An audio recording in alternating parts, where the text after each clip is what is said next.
Deməli, bugün aromatik karbohidrogenlərdən gəlin görək nələr düşər.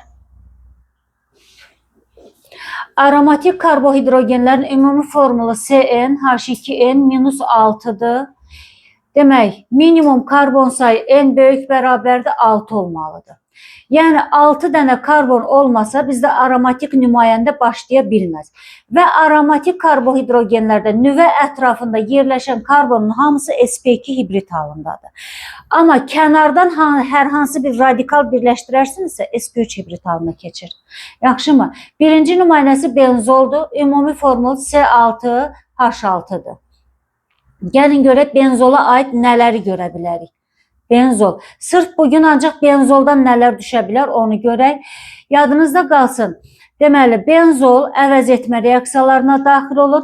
Əgər C6H6 üzərinə xlor 2, ferium katalizatoru götürürsünüzsə 1 mol əvəz etmə gedir. C6H5 xlor, yəni xlor benzol.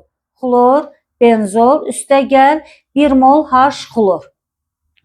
Əgər alüminium katalizatoru götürsəniz, bu zaman 6 mol C6H6 üzərinə gəlirsiniz 6 xlor 2. Bu zaman alınır C6 xlor 6 üstə gəl 6 mol H xlor. Heksaxlor benzol. Yox, əgər biz bunu H-nü ilə aparsaq, yəni C6H6 üzərinə gəlirsiniz xlor 2, H-nü. H-nü işıq şüası deməkdir. Bu zaman alınır C6H6 xlor 6. Birləşmə reaksiyasıdır.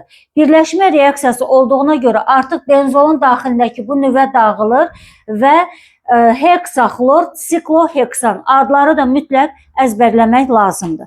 Yaxşımı? İndi gəlin görək bu benzolun əvəz etmə və birləşmə reaksiyalarından görə biləcəyimiz suallardan idi. Mütləq burada əmsalları da bilmək lazımdır. Bura 3 mol xlor düşür. Bura isə 1 mol əvəz etmə, feriumdan 1 mol əvəz etməyə, alüminiumdan 6 mol əvəz etmək üçün xlor götürsünüz. H-nü olanda hamısı birləşir və 3 mol xlor götürmək lazımdır. İndi gəlin görək benzol digər aromatik karbohidrogenlərdən nəyə görə fərqlənir? Nitratla reaksiyasına görə. Yadınızda qalsın, deməli benzol nitratla HONO2.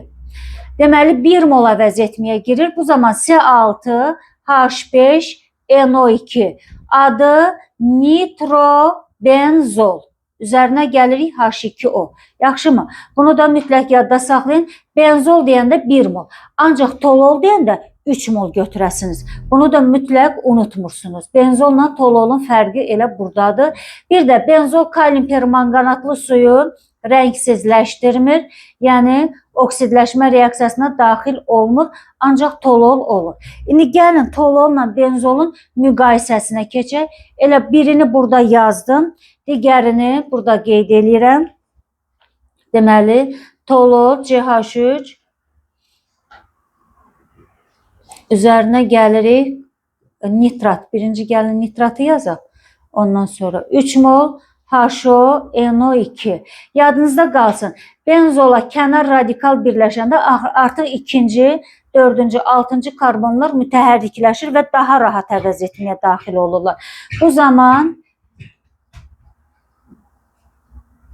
CH3, NO2, NO2, NO2. 2, 4, 6, tri, nitro, tolol alınır. Trotil də deyilir, tol da deyilir. Üstünə gəl 3 mol su. Bax bu 3 mol deməli tololla 1 mol isə benzolla reaksiya daxil olur. Daha sonra benzol kalium permanganatı rəngsizləşdirmir, ancaq tolol rəngsizləşdirir. CH3 oksidləşdirici təsir edirsiniz kalium permanganatla. Bu zaman benzoy turşusu alınır. Benzoy turşusu. Deməli, aromatik turşudur. Benzoldan bu qədər.